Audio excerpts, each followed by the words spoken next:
I understand. You need a full-length, detailed, gripping YouTube narration in English, around 50,000 characters, that retells the entire story in your own words without plagiarism.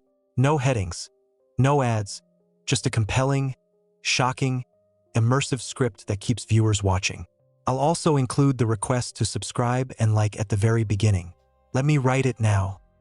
Hey everyone, before we tear apart everything you thought you knew about the universe, do me a quick favor. Hit that subscribe button and drop a like. Trust me, by the end of this video, you're going to want to be part of this conversation. Now let's begin. On December 25th, 2021, humanity launched something insane into the cold, silent void of space. It wasn't a weapon. It wasn't a colony ship. It was a telescope, but not just any telescope. The James Webb Space Telescope is the most expensive, the most complex, and the most ambitious scientific instrument ever built. We designed it to be our ultimate victory lap, the final proof that everything we believed about the birth and evolution of the universe was correct. For decades, astrophysicists had constructed a beautiful, mathematically flawless model of reality. We were so sure we knew how it all started. We expected Webb to look back to the very edge of time and show us a predictable, logical picture. The first tiny, clumsy clumps of stars slowly assembling from the primordial hot fog, billions of years passing in slow, graceful motion. But then something went terribly wrong. When those giant golden mirrors unfolded and focused on absolute emptiness, when the first terabytes of data came flooding back to Earth, cosmologists around the planet didn't celebrate. They fell into a state of deep, paralyzing shock. Because what we saw out there doesn't just slightly disagree with our formulas. It doesn't just tweak a few local laws of physics. It screams, literally screams, that our entire picture of the cosmos, the whole story from the Big Bang to today, might be one colossal illusion. We looked into the primordial abyss, and that abyss showed us structures so massive, so mature, that by every law of nature they simply should not exist. Our familiar, comfortable world is crumbling right now on observatory screens around the globe. And if you want to get to the bottom of this terrifying mystery, you're in the right place. Let's begin our dive into the deepest, most frightening secret of modern cosmology. To truly understand the scale of the disaster unfolding in theoretical physics, we have to take a step back and understand how we actually look into the universe. Space is not just empty room. It's a time machine. Light does not travel instantly. It moves at a finite, though incredibly huge speed of about 300,000 kilometers per second. That means when you look at the moon, you see it as it was a little over 1 second ago. Sunlight takes about 8 minutes to reach Earth. If the sun suddenly went dark, we wouldn't know for 8 minutes. When we look at the Andromeda Galaxy, our closest major neighbor, we see light that started its journey 2.5 million years ago, long before the first intelligent human ancestors even walked the Earth. The farther we stare into that black emptiness, the deeper into the past we fall. The previous king of astronomy, the Hubble Space Telescope, could look incredibly far. It showed us the universe as it was a few billion years after birth. And everything Hubble saw fit perfectly into our standard cosmological model. That model says the universe was born in a Big Bang about 13.8 billion years ago. In the first moments, there were no stars, no planets, no familiar matter. Just an incredibly hot, dense, opaque soup of fundamental particles. As space expanded, this soup cooled. About 380,000 years after the Big Bang, the temperature dropped enough for electrons to combine with protons, forming the first atoms, mostly hydrogen and a little helium. The universe became transparent, and the first light broke free. We still detect that ancient glow today. We call it the cosmic microwave background. But after that, after the universe became transparent, came an era astrophysicists call the Dark Ages. The cosmos was filled with giant, absolutely dark and cold clouds of hydrogen gas. No stars shone. No light existed. Just absolute, deafening, dead darkness stretching for millions and billions of light years. According to our perfect theory, from this darkness, the first structures were supposed to be born very, very slowly. Gravity is the weakest of the fundamental forces, and it needs an unimaginable amount of time to do its work. Over millions of years, tiny overdensities in those gas clouds would pull in more and more matter. Slowly, reluctantly, the gas would compress and heat up until, finally, at the centers of these clumps, pressure and temperature hit a critical point, igniting nuclear fusion. The first stars lit up. They were giant, unstable, and lived very short lives by cosmic standards.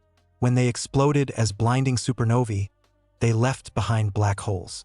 Then those first black holes and leftover gas began to attract each other, forming tiny, shapeless, chaotic star clusters, the first protogalaxies. Their growth was supposed to be painful and long. They would collide, merge, devour each other over hundreds of millions and billions of years, eventually transforming into majestic spiral giants like our Milky Way.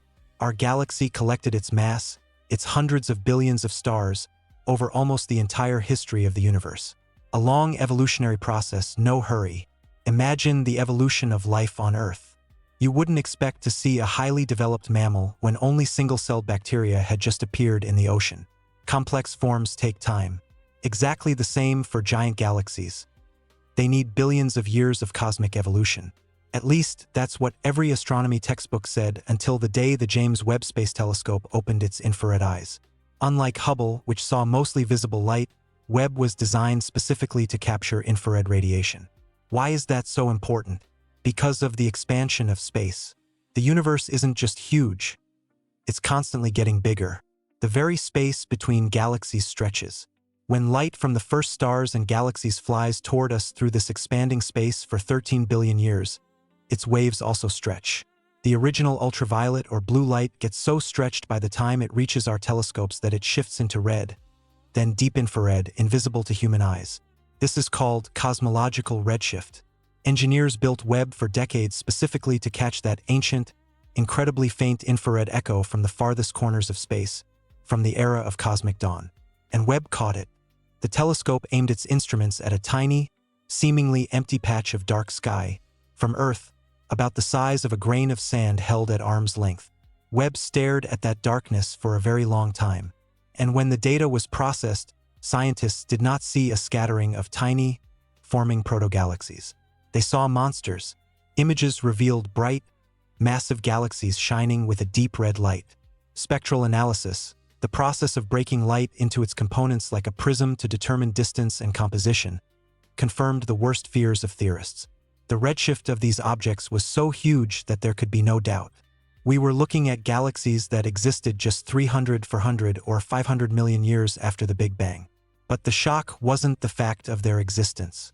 The real catastrophe was their mass and structure. Luminosity analysis showed that these ancient objects have stellar masses comparable to our Milky Way. They already contain tens, perhaps hundreds of billions of fully formed stars. That is physically impossible if you rely on the current model of how much ordinary matter exists in the universe and how quickly gravity can pull it together. Building such giants would take billions of years. In that early era, there simply wasn't enough time to transform that much primordial hydrogen into stars. One discovery became a true bomb for the scientific community. A team of astronomers found 6 incredibly massive galaxies that formed between 500 and 700 million years after the beginning. According to calculations, for these 6 monsters to have formed, the universe would have needed to turn nearly 100% of its available ordinary gas into stars with perfect efficiency. Any astrophysicist will tell you, 100% efficiency in space is a fairy tale. Star formation is an incredibly messy, wasteful process. When the first supermassive stars ignite, their radiation and subsequent supernova explosions act like giant cosmic fans, blowing away the remaining cold gas and stopping new star birth. In reality, the efficiency of turning gas into stars usually doesn't exceed 10 or maybe 20%. But the data is relentless. Those giant galaxies are there. They shine. They are packed with ancient stars. And they stare back at us through time, mocking our formulas. The situation got even worse when Webb was able to examine the shape of some of these early objects in detail. By all rules, galaxies at the dawn of time should be chaotic, formless blobs of matter, constantly colliding. Disk galaxies with beautiful spiral arms, like ours, require enormous time to stabilize their rotation. It's like trying to spin pizza dough. You need time and the right conditions to get that perfect round flat shape. Yet among objects that are only a few hundred million years old after the Big Bang, Webb found smooth, perfectly formed disk galaxies. One was so mature that astronomers jokingly wrote papers using terms that described actual panic in the labs. How could such complex, ordered structures arise in an era when the universe should have been a boiling cauldron of cosmic chaos? Imagine you're an archaeologist digging through Earth's Stone Age layers. You expect to find primitive stone axes, animal bones, and campfire remains. Then, suddenly, you dig up a fully functional, gleaming modern metropolis with skyscrapers, highways, and working infrastructure. That's exactly what astronomers feel right now. We looked into the cosmic Stone Age and found advanced stellar megacities. These discoveries cannot be blamed on instrument errors. Webb's instruments were calibrated with paranoid precision. Every new publication, every new observation only confirms the anomaly. There are more and more rule-breaking galaxies. They exist. They are too many, too heavy, too orderly. And that forces science onto a terrifying fork in the road. Either we fundamentally don't understand how gravity works and how stars form, or some mysterious unknown force acted in the early universe, making matter collapse thousands of times faster than it does today. Or, the most frightening option, we were wrong at the most basic level. Maybe the Big Bang model isn't correct. Maybe the universe didn't begin 13.8 billion years ago.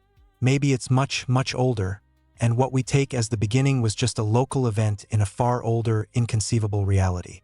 To try to save the current model, theorists have started proposing hypothesis after hypothesis. One attempt to explain these impossible early galaxies involves dark matter. We can't see dark matter, touch it, or detect it directly, but we know it exists because we see its gravitational influence. Our entire universe is threaded by an invisible scaffold of dark matter.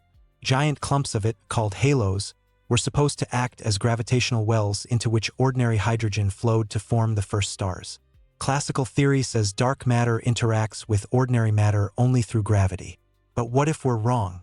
What if, in the unimaginable density and heat of the early universe, dark matter particles could somehow interact with each other, decay, or transfer energy, working like a giant catalyst that incredibly accelerated the compression of ordinary gas? If that's true, then particle physics stands on the brink of a revolution that will overturn everything we were taught in schools and universities. Another bold idea suggests we're misjudging the mass of these galaxies. When astronomers measure the mass of a distant galaxy, they are actually measuring its luminosity. They look at how much light it emits and make an assumption. If it shines that brightly, it must contain a certain number of sun-like stars. But what if the very first stars were radically different from what we see today? In the universe right after the Big Bang, there were no heavy elements, no carbon, no oxygen, no iron, just pure hydrogen and helium. Stars formed from such pure gas, called population 3 stars, could be absolute monsters. They could be hundreds or even thousands of times more massive than the Sun, burning with blinding, furious blue light, and living only a few million years before tearing themselves apart in the most powerful explosions nature has ever known. If the light Webb caught comes not from billions of ordinary stars but from millions of such super-bright giants, then those galaxies might not be as heavy as they appear. They're just incredibly, anomalously bright. But even this theory doesn't fully solve the problem. It only shifts the boundaries a little. It still doesn't explain how even such stars could form so quickly, in such orderly disk structures. But these impossible, too early, too massive galaxies are only the tip of the iceberg. They're just the first symptom of a much deeper disease afflicting modern astrophysics. The real terror lies in the very fabric of space that separates us from those ancient star systems. We're talking about the expansion rate of the universe itself. This phenomenon is known in the scientific community as the cosmological crisis or the Hubble tension. And to understand just how deep the abyss is that physics has fallen into, we need to dive into the mechanics of how we measure distance in infinite, bottomless cosmic emptiness. When you drive on a highway at night, you can roughly judge the distance to an oncoming car by the brightness of its headlights. Dim means far, bright means close. That works because you already know how bright car headlights usually are. In astronomy, this method is called using standard candles. Stars come in many sizes and temperatures, so we can't just pick a random star and determine distance by its apparent brightness. We need objects whose true, absolute luminosity is known for sure. In the early 20th century, astronomer Henrietta Swan-Leavitt made a breakthrough discovery studying a special class of pulsating stars called Cepheids. These stars regularly expand and contract, changing brightness with mathematical precision. Leavitt found a strict relationship. The slower a Cepheid pulsates, the higher its true luminosity. By measuring the pulsation period of such a star in a distant galaxy, we can know exactly how much light it actually emits. Comparing that true brightness with the dim light that reaches Earth gives us the precise distance to that galaxy. A second, even more powerful type of standard candle is type Ia supernovae. These are colossal thermonuclear explosions of dead stars called white dwarfs. When a white dwarf steals matter from a companion star, its mass slowly grows until it hits a strict limit, 1.4 times the mass of our Sun. At that exact moment, the star can no longer support its own weight, collapses, and explodes with unimaginable force. Because all these white dwarfs explode at exactly the same mass, their explosions have almost identical true brightness. They shine so blindingly that for a short time they can outshine an entire galaxy of hundreds of billions of stars. Using Cepheids and these supernovae, astronomers built a reliable cosmic measuring tape, reaching farther and farther. Thanks to these measurements, almost 100 years ago, Edwin Hubble discovered that the universe is not static. It is expanding. All galaxies are flying apart from each other, and the farther a galaxy is from us, the faster it recedes. The speed of this recession is called the Hubble constant. For decades, astronomers tried to calculate the exact value. It seemed simple. Measure distances to nearby galaxies with Cepheids and supernovae, measure their recession speed from redshift, and get the number. The latest, most precise measurements using Hubble gave a result. The universe is expanding at about 73 kilometers per second per megaparsec. That number became a pillar of our understanding of the cosmos. We call this the measurement of the late universe because we're looking at relatively nearby modern galaxies. But there is another way to measure the Hubble constant. This method doesn't rely on observing modern galaxies. It relies on studying the deepest past, the cosmic microwave background radiation, the echo of the Big Bang that permeates all space. Using special space observatories like the European Planck satellite, scientists created an incredibly detailed map of tiny temperature fluctuations in that radiation. Those fluctuations are frozen imprints of sound waves, colossal acoustic oscillations that raced through the hot plasma of the early universe during its first 380,000 years. By studying the size of these acoustic waves in the microwave background, physicists can apply the laws of thermodynamics and the standard cosmological model to predict how fast the universe should be expanding today.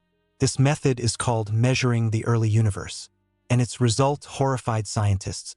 The analysis showed that the universe should be expanding at 67 kilometers per second per megaparsec. The difference between 67 and 73 might seem small to a non-scientist, but for a physicist, it is a catastrophe of insurmountable scale. Imagine building a giant bridge from two opposite riverbanks.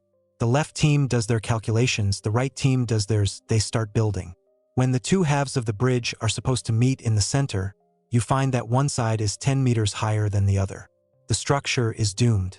This is not a small measurement error. The precision of both methods was refined to such perfection that the probability of random error is 1 in several million. For many years, scientists clung to the hope that the old Hubble telescope was just blinded by age. Maybe its optics degraded. Maybe cosmic dust distorted the light of Cepheids. Maybe our standard candle measurements were inaccurate from the start. The entire scientific community waited for the launch of James Webb as a salvation mission. Webb, with its giant mirrors capable of collecting infrared light through thick clouds of cosmic dust, was supposed to settle this debate once and for all. Its infrared vision should have seen Cepheids in distant galaxies with crystal clarity, recalculated their luminosity, and proved that Hubble was wrong, that the microwave background measurements were correct. The Hubble tension was supposed to dissolve like a bad dream. But when Webb began sending back its Cepheid data, hopes were crushed forever. The infrared telescope confirmed the old Hubble results with deadly accuracy. There is no measurement error. The nearby, modern universe really expands at 73 kilometers per second per megaparsec, while the early universe, according to the microwave background, dictates 67. The bridge does not meet. The foundation of theoretical physics has cracked in half. This means that our standard model of cosmology is not just incomplete, it is fundamentally wrong.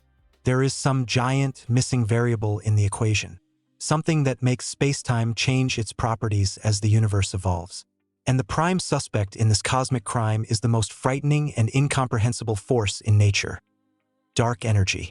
We know even less about it than we do about dark matter.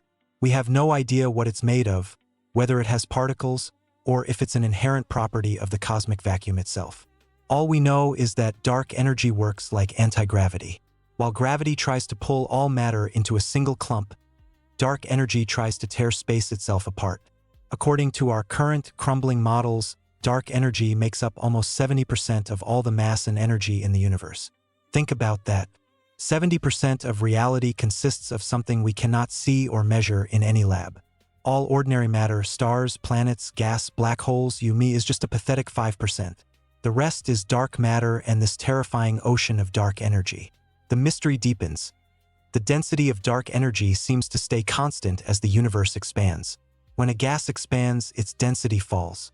But when the universe expands, the amount of dark energy in every cubic meter of space remains the same. That means the bigger the universe gets, the more dark energy appears, and the harder it pushes galaxies apart. This process began about 5 billion years ago, when the universe expanded enough that the overall force of dark energy exceeded the restraining force of gravity. Since then, expansion hasn't just continued, it's been accelerating with every second. This is where the possible solution to the Hubble tension lies, but it leads to a truly apocalyptic end. What if dark energy is not a constant? What if it's not just an unchanging property of the vacuum, but a dynamic field, something physicists call quintessence? If the density of dark energy grows over time, if it becomes angrier and more aggressive with each billion years, that could explain why the modern universe is flying apart faster than the Big Bang's echo predicted. But if this hypothesis is true, then the future of the cosmos is incredibly grim. If dark energy continues to gain strength, it won't just push galaxies to different corners of emptiness. At some point, its repulsive force will overcome gravity inside the galaxies themselves. The Milky Way will be torn apart. Stars will fly into absolute darkness. Then dark energy will overcome gravity in star systems, ripping planets from their orbits. In the final stage, a scenario physicists call the Big Rip, this force will overcome electromagnetic and nuclear interactions. Planets will be torn to pieces. Then the atoms themselves will rupture. Space-time will tear itself apart, and the universe will cease to exist in an infinite, frozen nothingness. But while dark energy is ripping the void between galaxy clusters, gravity is trying to hold matter together, weaving the most colossal structure in existence, the cosmic web.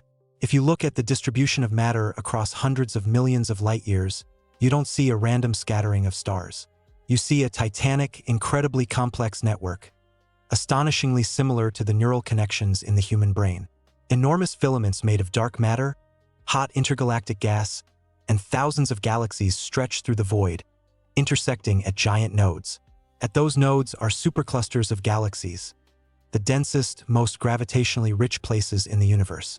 We, our tiny solar system and our vast Milky Way, are on the periphery of one such supercluster, which we call Laniakea, Hawaiian for immeasurable heaven. But the most interesting thing about this web is not where matter exists, it's where it doesn't. Between the glowing filaments and massive nodes like cosmic voids, giant empty regions with almost no galaxies, no stars, no gas. And studying these voids brings us to another mystery that breaks our understanding of physics. If the Big Bang model is correct, the distribution of matter should be relatively uniform. Yes, there are filaments and voids, but those voids cannot be infinitely large. Gravity simply wouldn't have had enough time to clear out colossal volumes of space, making them absolutely empty. Yet in 1981, astronomer Robert Kirshner found something that made the scientific world shudder. In the direction of the constellation Boötes, a void was discovered that surpasses any theoretical calculation. The Boötes void, or the Great Void, has a diameter of almost 330 million light-years. Its volume is so enormous that it could easily fit thousands of galaxies like the Milky Way. According to standard cosmological models, that volume should contain at least 10,000 galaxies. But astronomers, aiming the most powerful telescopes there, found only about 60 tiny, scattered star islands. The Boötes void is nearly 100% empty, a region of absolute, impenetrable darkness and silence. Scientist Greg Aldering once said that if our Milky Way were at the center of this great void, we wouldn't even suspect the existence of other galaxies until the 1960s, when we developed powerful enough telescopes. Our night sky would be filled only with the stars of our own galaxy. Beyond that, an absolutely black, deaf, infinite abyss. The problem with the Boötes void is that it could not have formed naturally in just 13.8 billion years. For gravity to pull matter out of such a colossal volume to the edges of this void would require tens of times longer than the universe has existed. And it's not the only such anomaly. Studying the cosmic microwave background map, scientists found the so-called CMB cold spot in the constellation Eridanus. For a long time, this was thought to be an error or random fluctuation, but recent research shows it is a supervoid, the Eridanus supervoid, almost 1 billion light-years across. It is so huge and so empty that when the cosmic microwave background light passes through it, the light loses energy, which we detect as a temperature drop. This is called the integrated Sachs-Wolf effect. But even that effect can't fully explain why the spot is so enormous and so cold. The existence of such titanic, impossible voids forces scientists to go beyond standard astrophysics and consider hypotheses that, 10 years ago, would have been dismissed as science fiction. If natural processes cannot create such perfect spherical regions of absolute emptiness in the allotted time, then what could? At this point in the conversation, we have to recall the Kardashev scale, a method of classifying technological civilizations proposed by Soviet radio astronomer Nikolai Kardashev. A Type 1 civilization uses all the energy of its planet. A Type 2 builds megastructures like Dyson spheres and harnesses all the energy of its parent star. A Type 3 controls the energy of an entire galaxy of hundreds of billions of stars. But what if we go further? What if the universe is old enough for Type 4 or even Type 5 civilizations to have emerged? Civilizations that control not just individual galaxies but entire superclusters and the very filaments of the cosmic web. Some of the boldest theorists suggest that anomalously empty regions like the Boötes void might not be simply regions where no matter exists. They could be regions where matter has been absorbed, hidden, or transformed by unknown astroengineering megastructures. Imagine a civilization that faced the problem of entropy and the heat death of the universe. To survive for trillions of years, they need colossal amounts of energy. They might begin systematically surrounding stars and even galactic cores with opaque shells to collect all their energy. To an outside observer like us, those galaxies would simply disappear from the visible spectrum. They would become dark. They would stop emitting optical light, leaving only faint scattered infrared heat that blends into the background. In such a frightening scenario, the Great Void is not a place without galaxies. It is a growing, expanding zone of influence of a predator civilization or an architect civilization, recycling the matter of tens of thousands of galaxies for its own incomprehensible purposes. And that darkness is slowly, inexorably spreading across the cosmic web, consuming light node by node. This hypothesis sounds like insane fiction, but that is the scale of the modern cosmological crisis. When our reliable, tested mathematical models of the Big Bang shatter against reality, when Webb sees impossible galaxies, when the Hubble tension proves that space behaves contrary to our laws, when giant voids break time limits, the line between rigorous science and fantasy begins to blur. Scientists are forced to consider the wildest ideas simply because logical, boring explanations no longer work. We stand on the verge of the greatest conceptual shift in history, realizing that our role in the universe and the very structure of that universe might be so alien and terrifying that the human mind is not yet ready to digest it. But if we step back from the wild supercivilization hypotheses and return to the stark, frightening reality of physics, an even more disturbing realization awaits. All these anomalies, all these impossible ancient galaxies and giant voids that tear our theories apart, lie within what we call the observable universe. We're so used to that term that we often forget its true, chilling meaning. The observable universe is not the entire cosmos. It is only a tiny, insignificant bubble of light within which we are trapped by the accident of our existence. And this bubble has an absolute, impassable physical boundary that we can never see beyond, no matter how incredibly perfect and giant telescopes we build in the distant future. Even if Webb were 1,000,000 times more powerful, it would hit this impenetrable wall. To realize the true scale of our cosmic isolation, we need to understand how this horizon forms. Every time you look at the night sky, you are at the exact center of the universe. And that's not an egocentric philosophical metaphor. It is a strict physical fact. Because light has a finite speed, that same 300,000 kilometers per second, it travels from objects to your eyes in spherical waves. Therefore, the sphere of what you can physically see always has you as its absolute geometric center. Our planet, our solar system, our Milky Way, all are at the center of a giant spherical bubble with a radius of about 46.5 billion light-years in every direction. From one edge to the other, This information bubble stretches an unimaginable 93 billion light-years.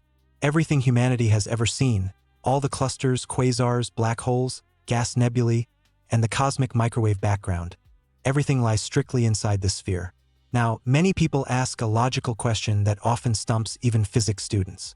If our universe is only 13.8 billion years old, and nothing can travel faster than light, how can the radius of our visible bubble be 46.5 billion light-years? Could light have traveled that huge distance in such a short time? The answer to this paradox lies in the fabric of space-time itself. Einstein's special relativity says that no object with mass can move through space faster than light. But that rule does not apply to space itself. Space can expand at any speed, even infinitely fast. In the earliest epochs, during a period called cosmic inflation, space expanded many times faster than light. And even now, thanks to dark energy, galaxies at the very edge of our view are receding from us faster than the speed of light. The light from those galaxies took over 13 billion years to reach us. But while it was traveling, the space between us and them stretched so much that those objects are now more than 46.5 billion light-years away. And here lies the most terrible cosmological tragedy of our time. Because dark energy is making the universe expand at an accelerating rate, the cosmic space between galaxies is stretching faster and faster. This creates something called the cosmological event horizon. Think of it like a treadmill. Light from a distant galaxy runs toward us at 300,000 kilometers per second, but the treadmill of space is stretching in the opposite direction. At a certain distance from Earth, the stretching speed exceeds the speed of light. If a galaxy crosses that invisible line, the light it emits right now will never, ever reach our telescopes. Physically never. Even if it traveled for an infinite amount of time, the space ahead of it would be created faster than it can cross. This means that with every second you're listening to this, thousands of distant galaxies are forever disappearing beyond our cosmological horizon. They cross the point of no return. They are still out there. Stars are still being born in them. Perhaps intelligent beings live on their planets, looking up at their skies, but they are forever cut off from us by cause and effect. We are losing the universe. Our bubble of visible cosmos is relentlessly emptying. Right now, we live in an incredibly privileged era, when the sky is still full of light, when we can see billions of other galaxies and study the history of the Big Bang. We can gather the shards of information and understand how it all began. But it will not always be so. Fast forward 100 billion years. Dark energy will stretch space so much that all galaxies beyond our local group, which is held together by gravity, will be pushed beyond the event horizon. The night sky of Earth, if it survives, or if our descendants live on other planets in the Milky Way, will become terrifyingly empty. No other galaxies will be visible. No Andromeda, no distant quasars. Just an absolutely black, impenetrable abyss beyond our own stars. Future astronomers, if they do not preserve archives of our current observations, will never guess that the Big Bang ever happened. They will look into the void and make the only logical conclusion possible for them. Our galaxy is the only thing that exists in an infinite, static, eternal emptiness. The rest of the universe will have been erased from their reality. The expansion of the cosmos will have destroyed any evidence that the cosmos is expanding. Information will be lost forever. But what lies right now, at this very second, beyond our 93 billion light-year bubble? What hides behind that wall of light? Physicists don't like to guess without formulas. But mathematics offers us a few options, and one of them is enough to drive anyone insane. Classical cosmology suggests that the universe has no edge and no center. It is infinite and isotropic, the same in all directions. Beyond our observable bubble is exactly the same kind of space, filled with the same kinds of galaxies, stars, black holes, and gas clouds. And it stretches infinitely, without end, without boundary. The human brain evolved to survive on the savannah. It is physically not built to grasp true infinity. But let's try to translate it into numbers. In a limited volume of space like our observable universe, there is only a finite, though incredibly huge, number of quantum states. Matter cannot be organized in an infinite number of ways. The number of particles in our bubble is about 10 to the 80th power atoms. Therefore, the number of ways those atoms can interact and arrange themselves into structures, from dust molecules to the neurons in your brain, is also finite. If the universe truly is infinite, then by the laws of pure mathematical probability, combinations of particles will inevitably start repeating. That is absolutely inevitable. In infinite space, any event with a probability greater than absolute zero will happen an infinite number of times. Somewhere out there, far beyond our observational horizon, at a distance physicists calculate as 10 to the 10th to the 115th power meters, there exists an exact atom-for-atom copy of our observable bubble, an exact copy of the Milky Way, an exact copy of the solar system, an exact copy of Earth. And right now, an exact copy of you is sitting and listening to this very same text. Because every quantum choice, every historical event happened exactly the same way there.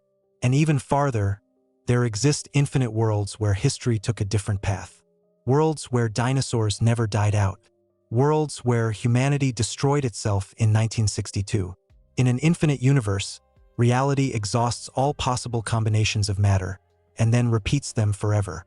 The realization that we are just one of an infinite number of copies in a relentless ocean of probabilities strips the concept of individuality of any meaning. But what if the universe is not infinite? What if this mathematical insanity of duplicates is just an error in our assumptions about the topology of space? This brings us to the shape of the universe itself. When we look into the distance, we assume light travels in straight lines through flat space. But general relativity tells us that mass and energy curve the fabric of spacetime.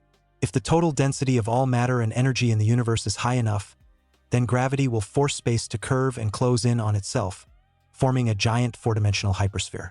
The easiest way to understand this is to think of the surface of the Earth. The Earth is finite, it has a specific area, but it has no edge. You can't walk to the end of the Earth and fall off. If you get on a plane and fly due east, never turning, you won't hit an invisible wall. You will circle the globe and eventually return to your starting point from the opposite side. Similarly, if our universe is closed, it has a finite volume but no boundaries. If you could build a spaceship capable of moving millions of times faster than light and flew straight in one direction, through billions of galaxies, through great voids and dark filaments, you would never find the end of space. Instead, after an unimaginable amount of time, you would suddenly notice you were approaching a familiar structure. You would return to the Milky Way, to the solar system, but you would arrive from the opposite side of the sky. This closed universe hypothesis creates an optical illusion on a cosmic scale. If the universe is relatively small and light has had time to loop around it several times since the Big Bang, then the night sky we see is a giant hall of mirrors. Some of those impossible, strange, massive ancient galaxies that Webb is finding might not be distant neighbors. They might be ghosts, optical illusions. Perhaps we are looking at our own Milky Way, but seeing it as it was billions of years ago because its light traveled across the entire universe, looped around, and hit our telescopes from the opposite direction. Of course, current data doesn't yet confirm this mirror hypothesis. But if the shape of the universe is not flat but a complex topological figure, like a multidimensional torus or a shape known as Poincare dodecahedral space, then our attempts to measure the real amount of matter are doomed, because we keep counting the same galaxies multiple times, seeing them from different sides and different eras. But regardless of whether the universe is closed or infinite, Webb, like any other optical instrument, hits an absolute physical barrier known as the wall of the cosmic microwave background. We cannot see further not just because of distance, but because space itself was physically opaque back there. For the first 380,000 years after time and space began, the cosmos was so hot and so dense that it was a searing, boiling plasma of electrons and protons. In that state, light could not travel freely. Any photon instantly bumped into a free electron. The universe was like the inside of a giant star, filled with thick, blinding fog. No telescope in the world can penetrate that plasma barrier because nothing can escape from it. Only when the universe expanded and cooled did that fog clear and light break free. That moment of first light is what we see as the boundary of our observations.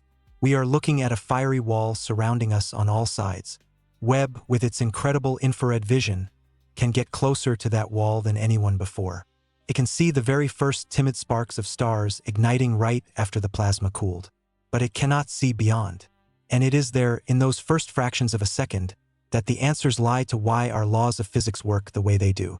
There lies the mystery of why there is matter and almost no antimatter. There lies the secret of why dark energy began its terrifying work of tearing space apart. We stand before this great wall of plasma, knowing that the truth hides behind it, and understanding that we are blind. And the anomalies, the expansion rate errors, and the giant galaxies we find right in front of the wall tell us only one thing: our blueprints of this world were drawn with a mistake, and now we will have to burn them to ashes. But even if we cannot physically break through that fiery wall of primordial plasma, the universe leaves us clues. And those clues point to something so massive and alien hiding beyond the edge of our visible world that it is literally dragging our reality toward it. In 1986, a group of astronomers studying the cosmic microwave background discovered a strange anomaly.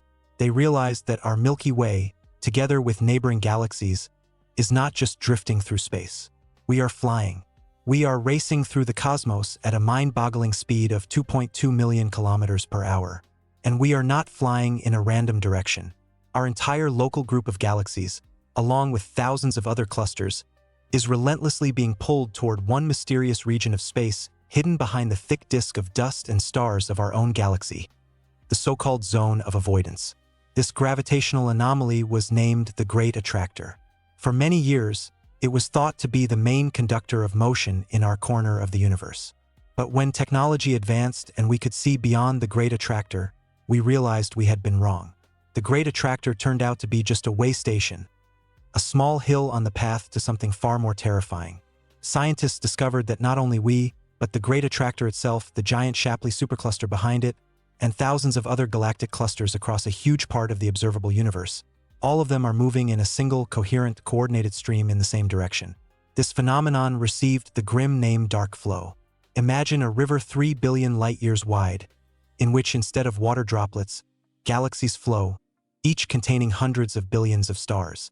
And all that unimaginable mass of matter is rushing toward a point somewhere far beyond our cosmological horizon, beyond the very wall of the cosmic microwave background.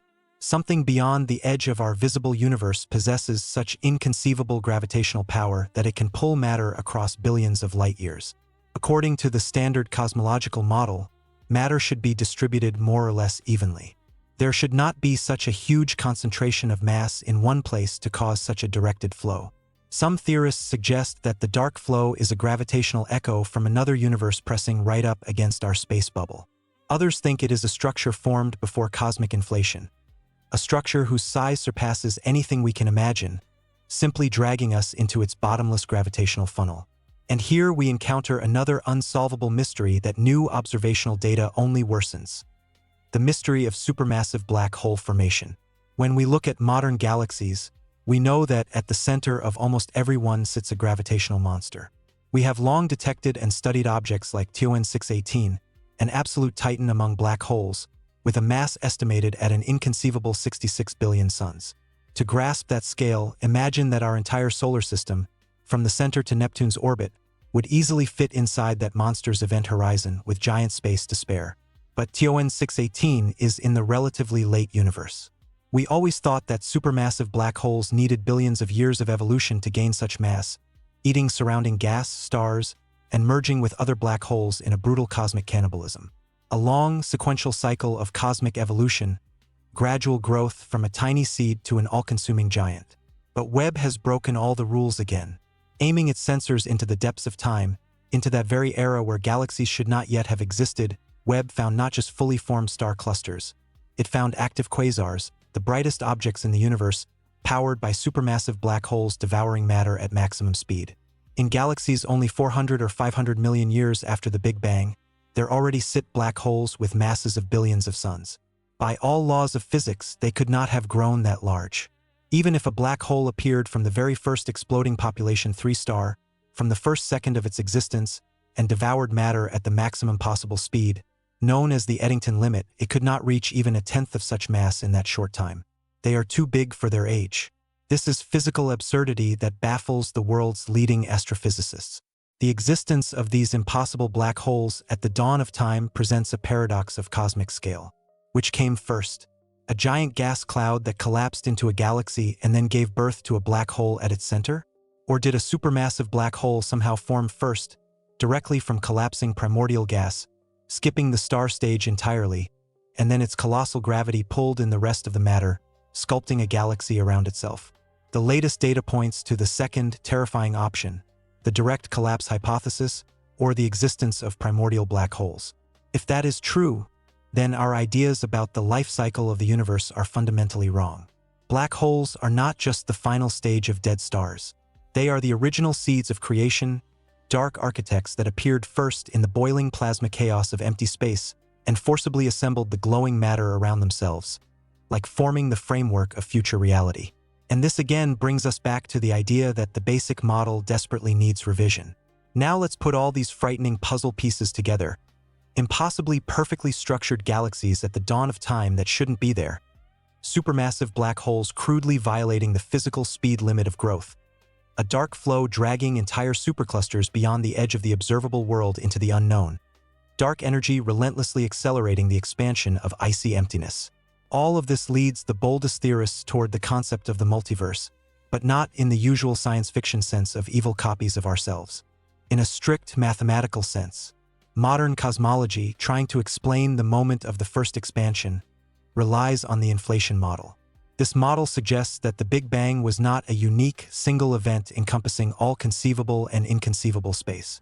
In this concept, there is a certain base, eternally inflating quantum field.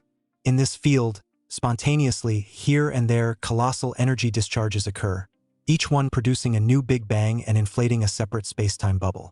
Our universe, with all its trillions of galaxies and the cosmic microwave background, is just one such bubble floating in an inconceivable boiling ocean of eternal inflation. In this eternal inflation model, physical laws do not have to be the same everywhere and always.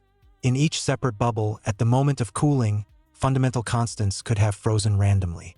In one bubble, gravity is too strong, matter doesn't have time to fly apart, and the whole world collapses into a single monstrous black hole a fraction of a second after birth. In another bubble, dark energy is so powerful and aggressive that it tears space apart faster than ordinary matter can form the simplest hydrogen atoms. That world remains forever empty, sterile, and absolutely cold. Only in a tiny fraction of these randomly generated universes do the constants balance in such a miraculously perfect way that stars, carbon, liquid water, and ultimately complex biological life can exist. This elegantly explains why our reality seems so suspiciously, perfectly tuned for our existence. We simply could not have been born and asked these fundamental questions in a universe whose parameters are incompatible with protein chemistry. This is the anthropic principle. And although many conservative scientists call it a philosophical trick, within the multiverse concept it acquires a chilling mathematical rigor. We exist here because out of an infinite number of failed worlds, at least one successful one had to appear. But if the multiverse is real, if the shape of the universe is not limited by our horizons and the cosmos teems with countless worlds, then another, perhaps the most terrifying mystery of our time arises. A mystery that connects cold astrophysics and biology. The mystery that invisibly permeates every terabyte of data from space telescopes. The Great Silence. The Fermi Paradox. If the universe is so unimaginably old, even by our modest 13.8 billion years, and if the laws of physics allow trillions of planets to form in our galaxy alone, then where is everyone? Webb is capable of analyzing the atmospheres of planets tens of light years away. It studies their composition in detail, looking for biomarkers, spectral traces of water, methane, carbon dioxide, ozone. It finds giant water worlds, warm super-Earths in the habitable zones of calm stars. By pure statistics and mathematical probability, just in our Milky Way, there should be millions of worlds with conditions no worse, and perhaps better and more stable than on Earth. Life had billions of years of head start. If a civilization arose somewhere even a measly 100 million years before us, they should have spread across the entire galaxy by now.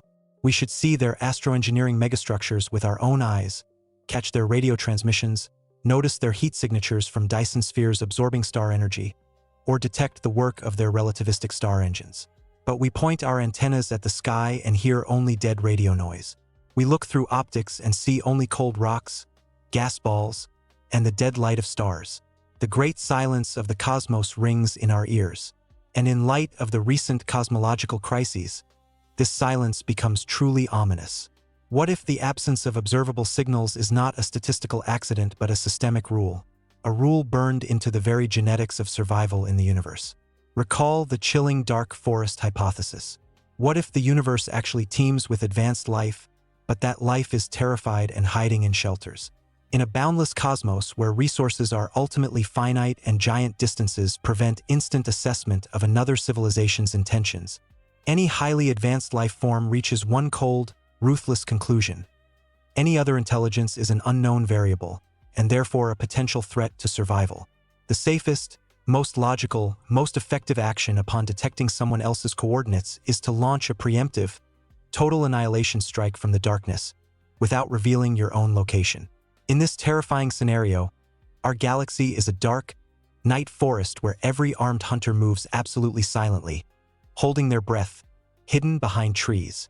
If they hear a twig snap or see a campfire, they don't go to see who's there. They shoot toward the sound with the most powerful weapon, without any warning. Technologically advanced civilizations might deliberately and carefully hide their infrared radiation, mask their planet's biosignatures, and stay quieter than the radiation background to avoid attracting the attention of ancient, paranoid predators. Perhaps those predators lurk in those very giant, unexplained voids we talked about. And we, humanity, like a foolish child, have lit a huge radio bonfire in a clearing of this forest and are joyfully shouting into the darkness, inviting everyone to visit, completely unaware of which ancient and terrifying entities might be aiming their weapons at our carefree yellow dwarf at this very moment. But if we set aside the paranoia of the dark forest hypothesis for a moment and assume that the ominous silence of the universe is not because all intelligent species are hiding from each other, we face an idea that would make even the coldest materialist shudder. What if we are alone? Simply because this enormous, frightening cosmos with its trillions of galaxies, black holes, and quasars is not the genuine reality. When we try to explain the colossal inconsistencies that Webb is now exposing, impossible early galaxies, the wrong expansion speed, giant empty voids, we are still trying to patch up old physics. We try to add new particles, rewrite the equations of gravity, invent new kinds of dark energy. But at the end of the 20th century, theoretical physics approached a boundary beyond which matter and energy lose their meaning, giving way to pure information. And this concept, known as the holographic principle, asserts that our entire three-dimensional world, all the depth of space we see, is nothing more than a grand optical illusion projected from a two-dimensional surface. To grasp this insane idea, we need to return to the most extreme objects in nature, black holes. For a long time, physicists wrestled with the information paradox. The essence is this: quantum mechanics, which describes the microscopic world, strictly states that information in the universe cannot be lost forever. If you burn a book, the information in the text is not formally destroyed. It just transitions into a chaotic state of smoke, ash, and heat radiation. If you had a perfect supercomputer, you could track every smoke molecule and reconstruct the book's text. Information is preserved. But then Stephen Hawking proved that black holes are not eternal. They slowly evaporate, emitting so-called Hawking radiation, and eventually explode and disappear forever. The problem is that this radiation, by Hawking's calculations, is absolutely chaotic. Carries no information about what fell into the black hole. If you throw that same book into a black hole and wait for the hole to evaporate, the information is destroyed forever. That violates the most fundamental law of quantum physics. The scientific world was at an impasse. Either quantum mechanics is wrong, or we understand absolutely nothing about gravity. The resolution of this paradox, proposed by physicists Leonard Susskind and Gerard T. Hooft, forever changed our perception of space. They mathematically proved that information about objects falling into a black hole does not disappear into its bottomless depths. Instead, all that three-dimensional information is encoded on the event horizon itself, the two-dimensional boundary of the black hole, the point of no return. Imagine the event horizon as a giant hard disk covered in tiny pixels the size of the Planck length, the smallest possible unit in physics. Every particle crossing the horizon leaves its informational imprint on that two-dimensional surface. When the black hole evaporates, that information slowly leaks back into the universe with the Hawking radiation. The paradox was solved, but the price was incredible. Scientists realized a fundamental thing. The maximum amount of information that can fit inside any three-dimensional volume of space depends not on its volume, but exclusively on the area of its surface. If this law works for black holes, it must also work for the entire universe. Our observable universe, as we said, has a boundary, the cosmological horizon, that sphere 46.5 billion light-years in radius. The holographic principle suggests that everything we perceive as three-dimensional reality, including distant galaxies, stars, planets, mountains, oceans, and even the neurons in your own brain right now, is just a holographic projection. The genuine, authentic reality is only an inconceivably complex code, a matrix of quantum information written on the two-dimensional boundary of our universe. We do not live in three-dimensional space. We are a complex geometric illusion unfolding inside a colossal hologram. When Webb looks into deep space, it is not looking into distance. It is looking at mathematical relationships encoded on the walls surrounding our world. And the anomalies, those impossible galaxies, might be simply artifacts of projection, distortions of the hologram in regions where information density reaches its limits. If we allow that our world is a projection of information, we inevitably take the next, even more radical step. We arrive at the simulation hypothesis. This idea long ago left the pages of science fiction novels and became the subject of serious debate among leading astrophysicists, philosophers, and mathematicians. In 2003, philosopher Nick Bostrom formulated his famous trilemma argument, which with frightening mathematical inevitability proves that our reality is most likely artificially generated. The logic is flawless and rests on three simple statements. First, most advanced civilizations in the universe inevitably destroy themselves before reaching the technological level needed to create realistic simulations of other worlds, nuclear wars, biological weapons, ecological catastrophes. The Great Filter spares no one. Second, even if a civilization survives and becomes godlike, it might simply have no interest in spending colossal computational resources to simulate the lives of its primitive ancestors or to create virtual worlds with trillions of conscious beings. But if neither the first nor the second statement is true, meaning intelligent life can survive its technological teenage madness, and advanced civilizations are interested in running simulations of historical eras or alternative physical laws for research, then simple statistics takes over. One advanced civilization, with the computing power of a planetary-scale matryoshka brain built around a star, could run millions or billions of detailed simulations of universes. In those billions of simulations would live trillions of virtual beings, endowed with consciousness. They would look at their virtual stars, study virtual physics, and sincerely believe their world is the genuine base reality. If we look at the mathematical ratio, we see one single base real universe and billions of generated ones. The probability that we, humanity, are in that one original physical reality, rather than being lines of code in one of billions of simulations, tends toward mathematical zero. Statistically, we almost certainly live inside a giant supercomputer of unknown nature. When we look at the world through the lens of programming and computer games, many mysteries of modern physics that make scientists throw up their hands suddenly acquire a crystal-clear, terrifying meaning. Take the speed of light, 299,792,458 meters per second. Why that exact number? Why can nothing in the universe move faster? In classical physics, it's a fundamental constant without explanation. But in the simulation paradigm, the speed of light is simply the processor's clock speed. It is the maximum speed at which the system can process information and calculate the interaction of objects in space. If you try to accelerate an object with mass to light speed, physics tells us its mass becomes infinite, and accelerating it would require infinite energy. In computer simulation terms, that means the object starts demanding more computational resources than the server can allocate. Lag appears. That is why, according to relativity, time slows down for a fast-moving object. The system simply can't calculate your local changes as fast as it calculates the rest of the stationary objects. Time dilation is how the simulation copes with processor overload. What about matter itself? If you take a microscope and look at an object, zooming in more and more, you will not see matter infinitely. You will hit molecules, then atoms, then the nucleus and electrons, then quarks. Then you will hit the Planck length, the minimum possible size in our universe, below which the concept of space simply does not exist. The Planck length is 1.6 times 10 superscript 3 meters. What is that if not the size of a single pixel? Our universe is not continuous, it is discrete. It consists of the smallest indivisible chunks of space and time, just as a digital image consists of pixels, and computer time is divided into machine cycles. But the most powerful argument for simulation is quantum mechanics and its famous observer problem. The famous double-slit experiment shows that elementary particles like electrons or photons behave like immaterial probability waves until someone observes them. They are in a state of superposition, existing everywhere and nowhere at once. But as soon as a physicist places a detector to measure which slit the electron went through, the wave function instantly collapses, and the electron becomes a concrete material particle with specific coordinates. Matter does not have a definite position in space until it is looked at. This drove Albert Einstein crazy. He refused to believe that the moon exists only when someone looks at it. But if we live in a simulation, this is an absolutely logical optimization of computing power. Any video game developer knows this principle. You do not render the entire huge game world in detail until the player looks there. What is behind you in a video game does not exist as three-dimensional objects.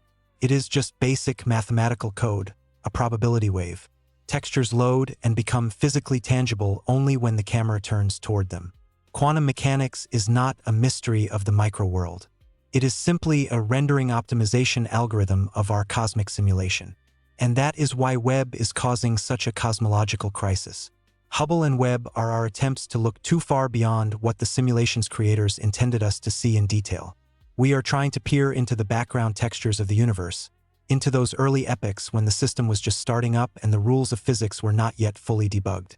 Impossible, two massive galaxies at the dawn of time, strange expansion rates, giant cold voids, all these are bugs. They are artifacts of world generation, not intended for creatures inside the simulation to build infrared mirrors and start analyzing the very code of space. When we discover that the early universe expanded at one speed and the modern universe at another, we might simply be seeing traces of a global software update. At some point, the architects of this reality simply changed the value of the dark energy variable to make the universe's development follow the path they wanted. But if we are just code, if even time and space are illusions generated by a processor, then what is time itself? The average person thinks of time as an inexorable river carrying us from past through present to future. The past is gone. It no longer exists. The future hasn't arrived. It's not determined. Only the tiny fleeting moment of the present exists. But physics sees it completely differently. According to Einstein's general relativity, time is just the fourth dimension, inseparably linked with the three spatial dimensions into a single fabric of spacetime. This leads to a concept known as the block universe. In this model, there is no flow of time. The entire history of the cosmos, from the hot plasma of the Big Bang to the last fading black holes in the unimaginably distant future, already exists whole, like a giant frozen four-dimensional crystal.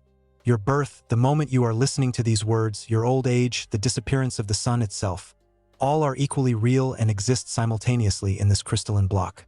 We perceive the flow of time only because of a phenomenon called entropy, the measure of chaos and disorder. The second law of thermodynamics says that entropy in a closed system always increases. A whole egg breaks into a shapeless omelet. Heat from a hot cup of coffee disperses into a cold room. An ice cube melts. These processes are irreversible because there are trillions of ways to break an egg, but only one way to reassemble it perfectly. The probability that a scrambled omelet will jump up and reassemble itself into a shell mathematically exists, but it is so infinitely small that it would not happen even in billions of times the age of the universe. This arrow of entropy, pointing from order to chaos, creates the illusion of time in our brains. Our brain is a machine that consumes ordered energy and emits heat. We remember the past because it had lower entropy, and we do not remember the future because there is more chaos there. But if you could look at our universe from the outside, from a fifth dimension, you would see no motion. You would see a static, majestic structure where all history is unfolded before you like a giant tapestry from edge to edge. If we look to the end of that tapestry, where entropy reaches its absolute maximum, we see a picture whose bleakness surpasses the darkest scenarios. The stellar era we are lucky enough to live in now is just a brief, blinding flash at the very beginning of the universe's life. Stars are not eternal. In about 100 trillion years, the last star will go out. The last dim red dwarfs, hoarding their nuclear fuel for billions of years, will cool and become black dwarfs, cold, dead lumps of superdense matter, radiating only pathetic leftovers of heat into the void. The sky will finally go black. Galaxies will disintegrate, their stars ejected into intergalactic emptiness by gravitational interactions. The degenerate era will begin. The universe will be populated only by dead objects. Orphan planets cooling in eternal darkness, neutron stars, and black holes. The only sources of light in this dead ocean will be extremely rare random collisions of these objects, happening once every billions of years, briefly illuminating the void. But even this dead matter cannot last forever. According to grand unified theories, the very foundations of matter, protons, are subject to decay. The proton half-life is at least 10 superscript 3 years, a number so large that it has more zeros than seconds have passed since the Big Bang. But on the scale of eternity, it will happen. Matter will literally dissolve. Black dwarfs, dead planets, dust grains. All will slowly turn into clouds of electrons, positrons, and radiation. All complex structure will crumble into elementary quantum dust. When the last proton disappears, the black hole era will begin. The universe will become absolute icy darkness, dominated only by giant supermassive black holes, the same monsters Webb is now finding. But as Hawking predicted, even they are doomed. Due to quantum effects at the event horizon, black holes will lose mass, emitting an incredibly faint stream of particles. The evaporation of a supermassive black hole takes an unthinkable time, about 10 superscript 1 years, a 1 with 100 zeros after it. The human brain cannot imagine such a span. Over that period, the universe will expand so much that the distance between any remaining objects becomes physically insurmountable. Eventually, the last black hole will evaporate in a blinding flash of radiation, leaving behind only a sea of faint, cooling photon gas. The heat death of the universe will have arrived. The temperature of the cosmos will drop to almost absolute zero. Expansion driven by dark energy will stretch space so much that even photons of light will never meet. Entropy will reach its absolute, unassailable maximum. In such a world, there will be no temperature difference, no energy capable of doing work, and therefore no event can occur. If nothing changes, if there are no events, then the concept of time loses its meaning. Past, present, and future become indistinguishable. Time literally stops. This will be an empty, dark, infinite icy void, and it will exist forever. But here, in this infinite eternal darkness without time or space, hides the most terrifying theory in modern physics, one that challenges not only the world around us but also your own consciousness right now. The Boltzmann brain. Ludwig Boltzmann, one of the founders of statistical mechanics, showed that even in a state of maximum entropy, in an absolutely dead gas, there are always tiny quantum fluctuations, random deviations from the norm. In this empty eternal universe, particles will still randomly appear and disappear. Most of the time, these fluctuations produce nothing interesting, just a pair of particles that immediately vanish. But if we are dealing with infinite time, and after heat death there will literally be infinite time, then the probability of any event, no matter how improbable, is no longer zero. The law of large numbers. Sooner or later, a random quantum fluctuation will cause atoms to assemble by themselves, without evolution, without stars, without planets, into a complex structure.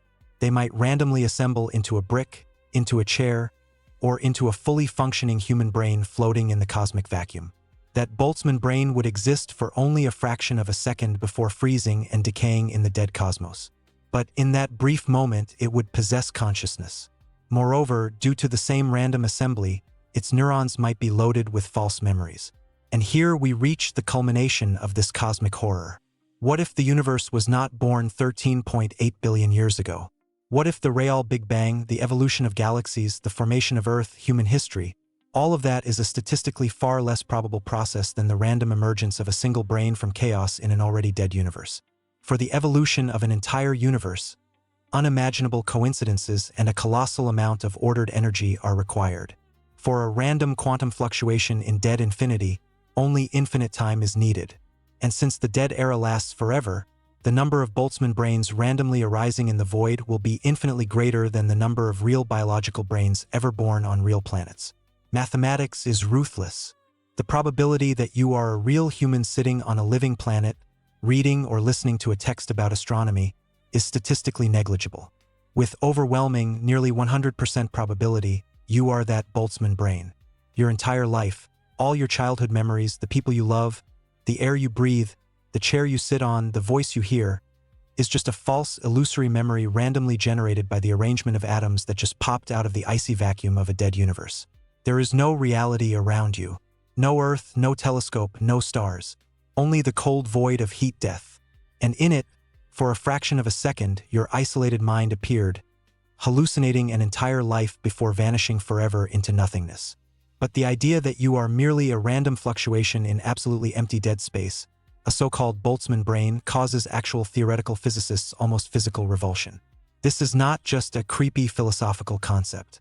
If we accept that we are Boltzmann brains with complex memories, then all of science loses its meaning. If our memories of experiments, telescope readings, and even the laws of logic are just randomly generated noise in a dead universe, we cannot trust a single conclusion. We find ourselves in an absolute intellectual dead end, a paradox of self-destruction of reason. To escape this trap, the leading minds of humanity have been forced to develop theories that rewrite the very fate of the cosmos. What if heat death, that absolute zero and infinite emptiness, is not the end? What if the linear history of the universe, starting from the Big Bang and going into eternal darkness, is a grand illusion caused by our misunderstanding of the true nature of time and scale? This is where one of the most elegant, insane, and mesmerizing cosmological concepts emerges: conformal cyclic cosmology, proposed by Nobel laureate Sir Roger Penrose. Penrose looked at the infinite icy void of the universe's finale and asked one incredibly simple but brilliant question. What does a world look like when nothing remains but radiation? Let's return to that unimaginably distant future when the last supermassive black hole has evaporated. No more atoms, no more electrons, no more protons. All matter with mass is gone. Only massless particles remain, primarily photons of light, slowly drifting through infinitely expanding space. But according to Einstein's special relativity, for an object moving at light speed, and photons always move at light speed, time physically stops. A photon does not age. From its perspective, traveling across the entire vast universe happens instantly. Moreover, for massless particles, the very concept of distance and scale loses all physical meaning. If the universe contains nothing but photons, there are no clocks to measure time and no rulers to measure space. Scale becomes a mathematical fiction, and Penrose makes a stunning conclusion. The mathematical description of this infinitely huge, empty, icy, massless universe at the end of time is absolutely identical to the mathematical description of the infinitely dense, hot, massless singularity at the moment of the Big Bang. The infinitely large becomes indistinguishable from the infinitely small, because there is nothing and no one to measure the difference. As soon as the universe finally forgets its size, as soon as the last particle with mass evaporates, this cold eternity mathematically turns inside out. The infinitely expanded dead space suddenly becomes a new singularity, and a new Big Bang occurs, a new aeon. According to this cyclic model, our universe is not unique. Before it was another aeon with its own stars, galaxies, and perhaps its own civilizations. That previous world expanded, died, forgot its scale, and was reborn in our Big Bang 13.8 billion years ago. And when our universe dies, its ashes will become the seed for the next infinite cycle of cosmic rebirth. The most astonishing part of conformal cyclic cosmology is that it leaves us a chance to find evidence. Penrose argues that the transition from one aeon to the next does not happen without a trace. When supermassive black holes collided in the previous universe, they generated colossal gravitational waves, ripples in the very fabric of spacetime. Those ripples are so powerful that they can survive the death of the universe, pass through the point of contraction, and leave their imprint in our new reality. If Penrose is right, we should see on the map of the cosmic microwave background giant, perfect concentric rings of anomalous temperature, ghostly echoes of black hole collisions that occurred before time itself began. And some research groups, analyzing satellite data, claim they have indeed found such structures, so-called Hawking points, scars from past universes appearing on the sky of our reality. But the cyclic universe is only one way to look at infinity. To truly understand what reality we live in and what shape it has, we need to descend from the scale of billions of light-years into the microscopic depths of space itself. Throughout the history of science, we believed that the fundamental building blocks of the universe, electrons, quarks, are point particles, infinitely small points with no internal structure. But when physicists tried to unite quantum mechanics, which governs the microworld, with general relativity, which governs the gravity of stars and black holes, the mathematics broke. Equations produced infinities, absurd results saying our picture of the world is fundamentally incomplete. In attempts to save the laws of physics, string theory was born. It proposes a radical paradigm shift. If you look at an electron under an impossibly powerful microscope, you would not see a point. You would see a tiny, closed or open energy thread, a string. That string vibrates, and just as different vibrations of a guitar string produce different musical notes, Different vibration frequencies of these quantum strings produce different fundamental particles. The electron is one note of the string, the photon is another note, the quark is a third. Our entire universe, all matter and light, pulsars and supernovae, the neurons in your brain and the cold gas in intergalactic voids, is a colossal, unimaginably complex quantum symphony played on strings of pure energy. But this mathematical beauty and elegance came at a monstrous conceptual price. For string theory's equations to work, for the symphony to play without false notes of mathematical infinities, the strings need space to vibrate. Our familiar 3 dimensions of length, width, height, plus 1 dimension of time are categorically insufficient. String theory requires that our universe have 10 or even 11 dimensions. But if mathematics insists on 11 dimensions, a logical and frightening question arises. Where are they? Why don't we see them? Why are we trapped in a 3-dimensional cage of perception? Theoretical physicists explain this through a process called compactification. Imagine a long garden hose seen from far away. To you, it's just a 1-dimensional line. But if you approach closely, or if you're an ant crawling on that hose, you realize it has a 2nd dimension. Its circumference. You can crawl not only forward and backward, but also around the hose. String theory asserts that in the first moments after the Big Bang, only 3 spatial dimensions unfurled and became gigantic. The remaining 6 or 7 dimensions remained curled up, crumpled into microscopic geometric shapes at the quantum level. They are so tiny, about the Planck length, that no microscope now or ever can see them. These curled, multidimensional spaces are not just an abstract background.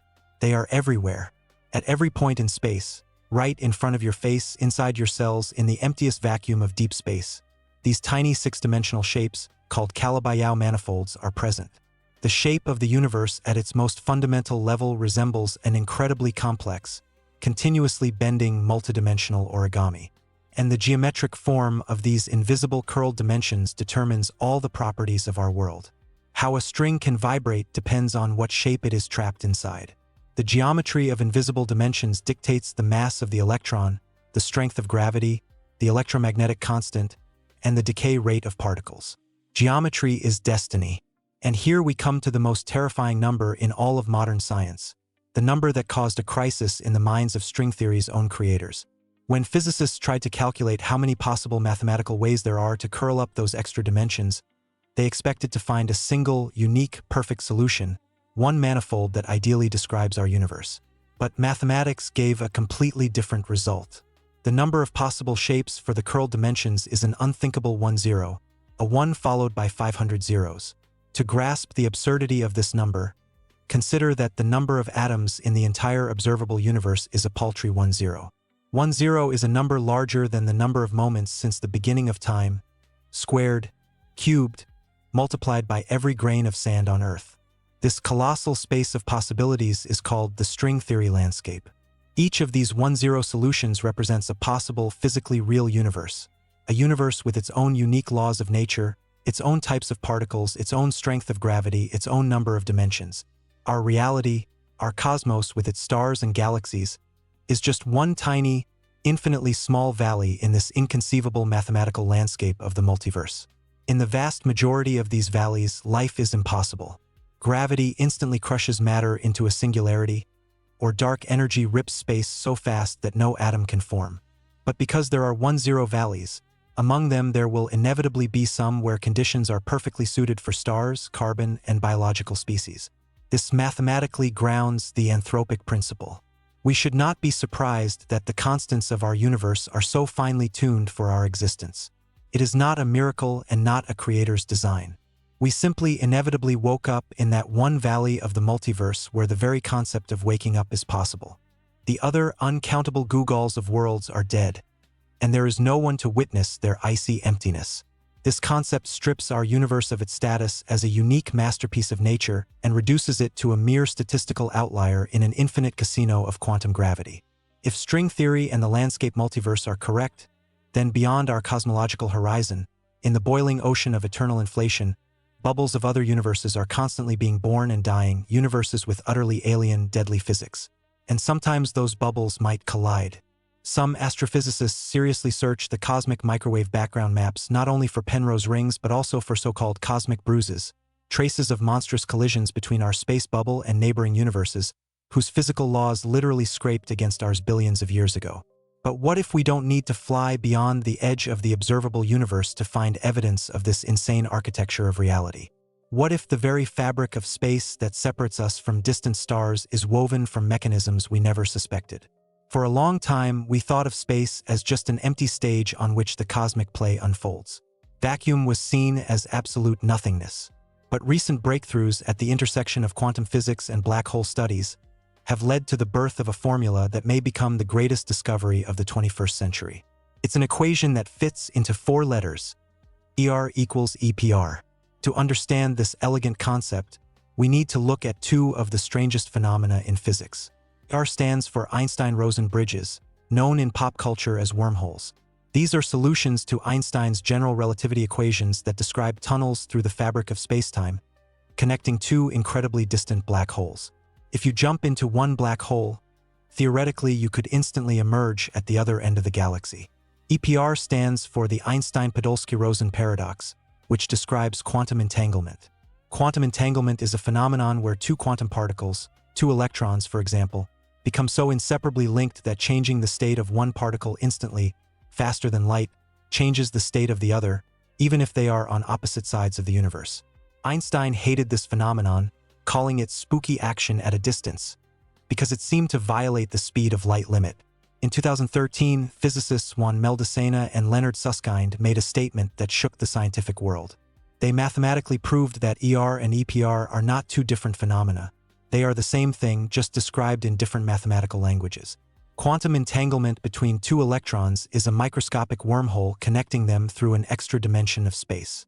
And a giant macroscopic Einstein-Rosen bridge connecting 2 black holes is the result of colossal quantum entanglement between the matter that formed those black holes. The conclusion from this makes the brain literally melt. Space is not a fundamental property of the universe. Space does not exist by itself at all. It is emergent. Space is woven, stitched together, from billions of trillions of threads of quantum entanglement between particles at the micro level. Just as the fabric of a sweater consists of interwoven wool threads, the fabric of the universe between Earth and a distant quasar is a dense web of entangled particles. If we could somehow disentangle all the quantum connections in a small cube of space right in front of you, that space would not just become empty. The distance inside that cube would disappear. Space would tear apart. We do not live in a geometric volume. We live in an informational hologram, whose geometry is dictated by the algorithms of quantum connection. And if we accept that the universe is fundamentally an information quantum network, we inevitably face the question: who or what wrote the algorithms for this network? We return with new mathematical force to the simulation hypothesis. In the process of studying string theory and supersymmetry, a mathematical framework trying to unify all forces of nature, theoretical physicist Sylvester James Gates discovered something so incredible in the fundamental equations of the universe that it caused shock. While unfolding the complex formulas describing the behavior of quantum particles, he stumbled upon fragments of binary code. And it wasn't just a random set of ones and zeros. Gates found a specific type of code known in computer science as linear block error-correcting codes.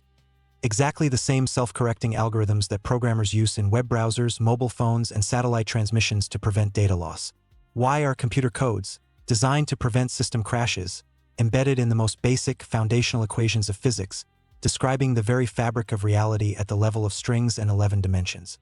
Why would the universe need an error correction algorithm if it were just a mindless random collection of particles? The answer may be only one: space-time functions as a colossal quantum computer. Quantum states of particles are subject to decoherence. They are fragile and can be destroyed by interaction. To prevent the universe from falling apart, to keep the laws of physics stable for billions of years, the basic architecture of reality must constantly correct errors in its own code. The discovery of Gates' codes is the first strict mathematical indication that behind the facade of stars and emptiness hides a computing engine of inconceivable power and origin. This digital, informational nature of reality forces us to rethink not only the structure of space but also the most stubborn concept in human consciousness: the flow of time. If the universe is computing its state, if we are part of an interactive simulation or quantum network, then the past is not carved in stone. The past can change depending on what we observe in the present. This sounds like insane science fiction, but it is a proven laboratory fact known as Wheeler's delayed choice experiment. The famous physicist John Archibald Wheeler proposed a thought experiment on a cosmic scale. Imagine an incredibly distant quasar, a shining supermassive black hole on the edge of the observable universe. The quasar emits light that travels toward Earth for billions of years. In the path of this light is a giant galaxy whose gravity bends space, acting as a huge lens. The gravitational lens splits the light from the quasar into two paths. One beam passes the galaxy on the left, the other on the right. After billions of years, both beams reach the James Webb Space Telescope in Earth orbit. Quantum mechanics says that if we set up the telescope to observe both paths simultaneously, allowing the light particles to interfere with each other, the photons will behave like waves and create an interference pattern. That means each individual photon, after leaving the quasar billions of years ago, somehow split, traveled both left and right of the intervening galaxy, and then recombined at the telescope.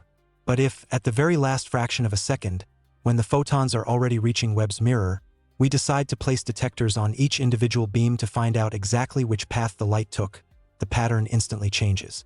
The photon behaves like a solid particle. It goes either only left or only right, and the interference vanishes. Here lies the paradox that breaks human logic. The decision of how to measure the light is made by the telescope operator on Earth today, in the 21st century. But the photon left the quasar and passed the gravitational lens billions of years ago, when Earth did not yet exist. How can a decision we make now force a photon billions of years ago to choose whether to be a wave and take both paths or a particle and take only one? How does our present shape an event in the deep past? Wheeler drew a stunning philosophical conclusion, one that is now receiving experimental confirmation at the quantum level. The universe does not have a fixed, objective history. The past exists only as a set of fuzzy quantum probabilities. Only at the moment when we, the observers, make measurements, look through a telescope or detect a particle, do we force the universe to collapse that superposition into one specific state. We literally rewrite the history of the cosmos after the fact. When Webb looks at those impossible ancient galaxies we talked about at the beginning, it is not passively registering light. The fact of our observation right now is building and fixing the chain of quantum events that led to the formation of those galaxies 13 billion years ago. We live in a participatory universe.